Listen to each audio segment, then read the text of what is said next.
معرفت کا آغاز و انجام ذکر علی ہے۔ معرفت کا اول بھی علی، معرفت کا آخر بھی علی۔ صرف یہی نہیں، آقا محمد ابن یعقوب کلینی نے لکھا کہ صرف یہی نہیں کہ علی کا ذکر کیا، بلکہ جنہوں نے ان کے حق پر ڈاکہ ڈالا تھا ان کے بارے میں بھی بتایا۔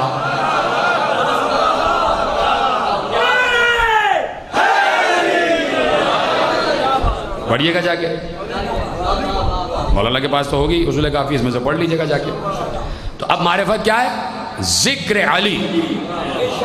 کل کی تقریر آپ کو یاد ہے؟ الا بذکر اللہ تطمئن القلوب، ذکر اللہ میں دلوں کا اطمینان ہے۔ لیکن کیسے حاصل ہو بغیر ذکر علی؟ بغیر ذکر علی کیسے حاصل ہو جائے؟ تو جب تک ذکر علی نہیں ہوگا ذکر اللہ کی حدود تک نہیں پہنچتا۔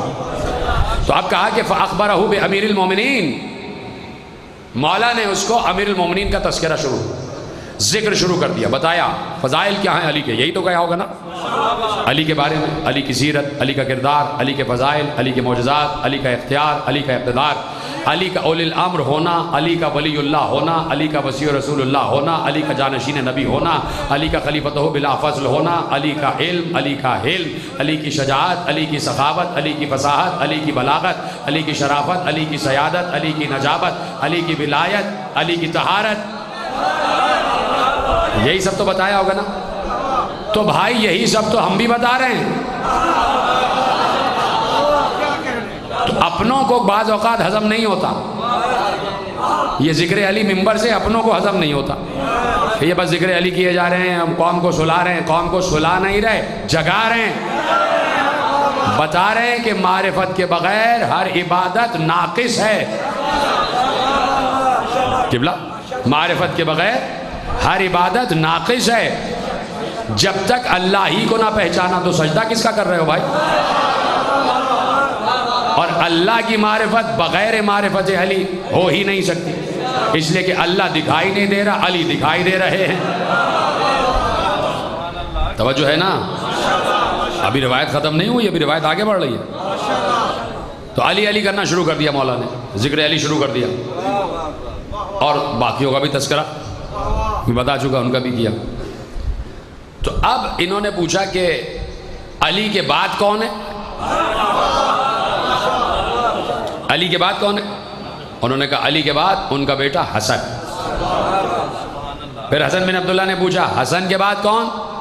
انہوں نے کہا ان کا بھائی حسین۔ پھر اس نے پوچھا حسین کے بعد کون؟ کہا حسین کا بیٹا علی۔ کہا پھر ان کے بعد کون؟ کہا علی کا بیٹا محمد۔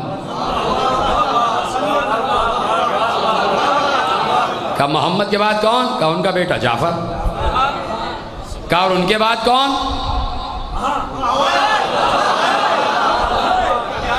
اب ساتویں امام ہے نا سامنے، تو کہہ رہے جعفر کے بعد کون؟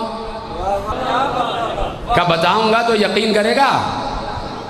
کہا یقین کروں گا۔ کہا یہ جو تیرے سامنے کھڑا ہے موسی کاظم، یہ ہے وقت کا امام۔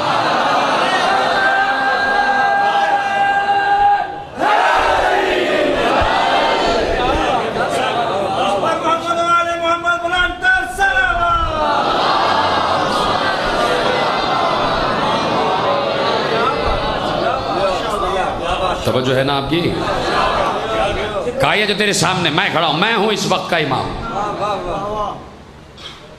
میں ہوں اس وقت کا امام۔ اب کیا کہا فوراً پلٹ کے؟ کہا کہ آپ اس کی کوئی دلیل دے سکتے ہیں؟ آپ اس کی کوئی دلیل دے سکتے؟ کہا کہ کیسی دلیل چاہیے؟ سن، اب امام خود کہہ رہے کیسی دلیل چاہیے؟ فوراً کا اس کا مطلب ہے کہ اسے جیسی دلیل چاہیے جی امام کو پتا تھا، پوچھنے کے فوراً بعد اس سے جواب نہیں لیا۔ ایک بار راوی کہتا ہے فَأَشَارَ بِهِ شَجَرَةُ أُمِّ غَيْلَانَ، کا سامنے ایک درخت تھا جس کا نام ام غیلان تھا۔ کہا کہ اس ام غیلان درخت کے قریب جا اور اس سے کہہ کہ موسی کاظم تجھے بلا رہا ہے۔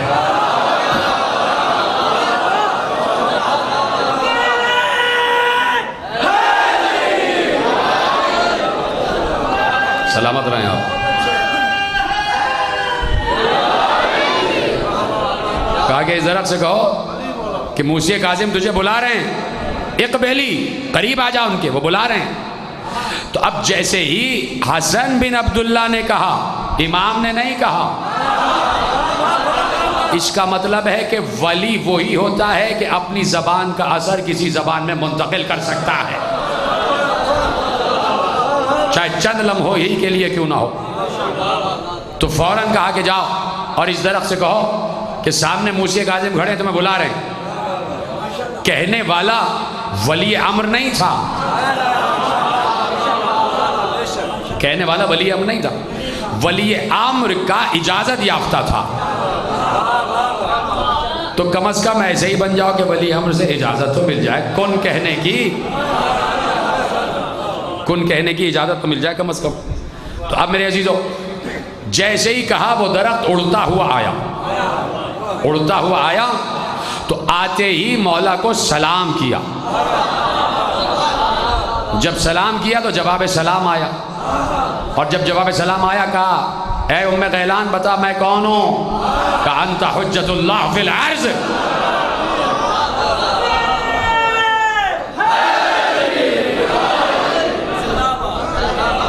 آپ زمین پر اللہ کی حجت ہیں، آپ زمین پر اللہ کی حجت ہے۔ فوراً مولا نے کہا واپس چلے جا اپنے مقام پر، واپس چلی جا اپنے مقام پر۔ درخت وہیں پر واپس ساقط ہو گیا جہاں پر تھا۔ جیسے ہی دیکھا، ہاتھ چوم کر کہا کہ میں بھی گواہی دیتا ہوں آپ ہی وقت کے امام ہیں۔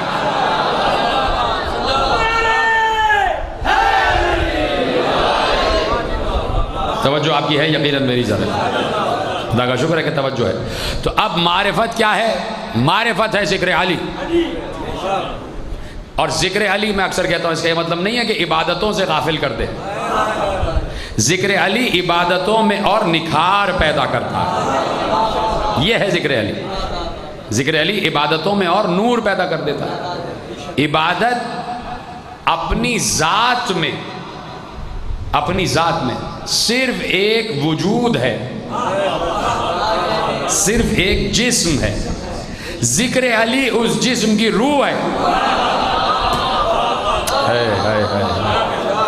ذکر علی اس جسم کی روح ہے، روح۔ دیکھیے بات یہ ہے کہ کعبے میں جب روح آئی تو قبلہ بنانا، جی آپ سلامت ہو، کعبے میں جب روح آئی تو کعبہ قبلہ بنا۔ تو جب تک روح نہیں آتی عبادت صرف ایک جسم رہتا، اور جب روح آ جاتی ہے تو جسم باقاعدہ روحانی جسم بن جاتا، پھر زندہ ہو جاتا۔ سمجھا دو اگر آپ کی اجازت ہو، سنا ہوا واقعہ ہے آپ، اور پہلا لفظ کہوں گا آپ پہنچ جائیں گے، میری دلیل میں واقعہ پیش کر رہا ہوں۔ سنا ہوا واقعہ آپ کا، یہی پچھلے سال میں نے عرض کیا تھا، مسجد نبوی تھی، لوگ بیٹھے ہوئے تھے ادھر ادھر دائیں بائیں، اور پیغمبر کے سامنے کچھ لوگ بیٹھے ہوئے تھے اور پیغمبر گفتگو کر رہے تھے، گویا نماز جماعت کا وقت نہیں تھا۔ ایسے میں ایک صحابی آئے بلا تشبیہ، جیسے یہاں پیغمبر تشریف فرمائیں اور وہ وہاں کھڑے ہو گئے، ایک دم انہوں نے نماز شروع کر دی۔ رسول یہاں بیٹھے ہوئے ہیں، وہ وہاں آئے مسجد میں اور انہوں نے نماز پڑھنا شروع کر دی۔ پیغمبر کی نگاہ گئی، کہا ابئی ادھر آؤ، وہ نہیں آئے۔ پھر پیغمبر نے کہا ابئی ادھر آؤ، وہ نہیں آئے۔ پھر پیغمبر نے کہا ابئی ادھر آؤ، وہ نہیں آئے۔ پھر پیغمبر باتوں میں مشغول ہو گئے، تھوڑی دیر کے بعد جلدی سے آئے، یا رسول اللہ، لبیک یا رسول اللہ، میں آ گیا۔ کہا اتنی دیر پہلے آواز دی تھی اب آ رہے ہو؟ یا رسول اللہ میں نماز پڑھ رہا تھا،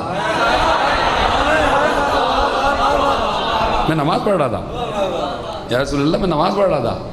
بڑے خوش ہو کے کہا میں نماز پڑھ رہا تھا۔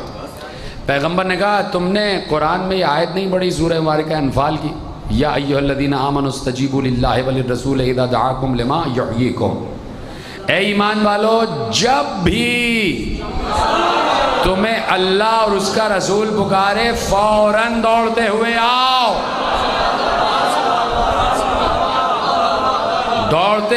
فوراً دوڑتے ہوئے آؤ۔ اذا دعاکم لما یحییکم، نماز کون پڑھ رہا تھا؟ مردہ نہیں پڑھ رہا تھا، زندہ پڑھ رہا تھا۔ بھئی جو نماز پڑھ رہا تھا وہ زندہ تھا نا، اور زندہ کب ہوتا ہے آدمی؟ جب اس کے جسم میں روح ہوتی ہے. جب اس کے جسم میں روح ہوتی ہے تو زندہ ہوتا ہے نا آدمی. تو جو آ کے نماز پڑھ رہے تھے وہ زندہ تھے نا، زندہ تھے نا، ان کے جسم میں روح تھی. اور اللہ کہہ رہا ہے اور اللہ کا نبی ان کو یہ آیت سنا رہا ہے. کیا تم نے قرآن میں نہیں پڑھا کہ اے ایمان والو جب بھی اللہ اور اس کا رسول پکارے فوراً اس کی پکار پر لبیک کہتے ہوئے آؤ، اس لیے کہ وہ تمہیں بلا ہی اس لیے رہے ہیں تاکہ وہ تمہیں زندگی عطا کر دیں.